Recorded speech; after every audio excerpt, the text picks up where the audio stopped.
চোখের মাথা খেয়েছিস না? যাই হোক, শোন শোনকা, আজকের মতন আমরা বিদায় নিচ্ছি। মহারাজ যখন আসবে আমাদেরকে দান করবি। হ্যাঁ, হয় না?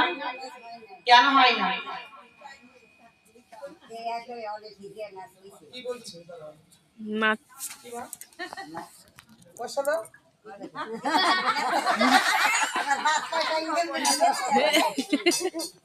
তবে আসি, এলাম শোনকা, চল।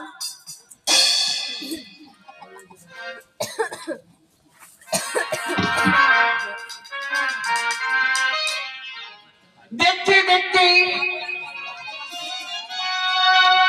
অনেক দিন হয়ে গেল, লখাই আমার অনেক বড় হয়ে গেছে।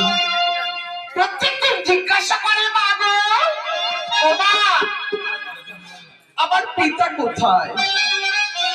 আমি ওকে বলতে পারি না। আমি বলি, বাবা, সময় হলে আমি নিশ্চয়ই বলবো। কোথায় যে গেল ছেলেটা বুঝে পাই না। কতক্ষণ খেতে দিয়ে হয়তো খিদে পেয়েছি। লখাই, লখাই রে।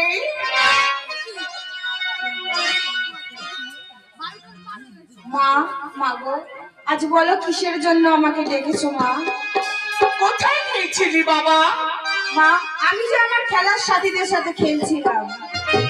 সর্বক্ষণ খেলার সাথীদের সঙ্গে খেললে হবে বাবা? তোমায় পাঠশালায় যেতে হবে না? পড়াশুনো করতে হবে না বাবা? আমি যার পাঠশালায় যাব না মা। কেন বাবা? মনে মনে মনস্থির করেছি, আমি যে যেতে চাই সেই মন। না লখাই না মা, তুমি আমার একমাত্র সন্তান, তোমাকে না দেখলে আমি থাকতে পারি না। আমি মনে প্রাণে তোমায় যেতে দেব না। একটিবার আমায় বিদায় দাও মা, একটিবার আমায় বিদায় দাও। তোরে লেখাই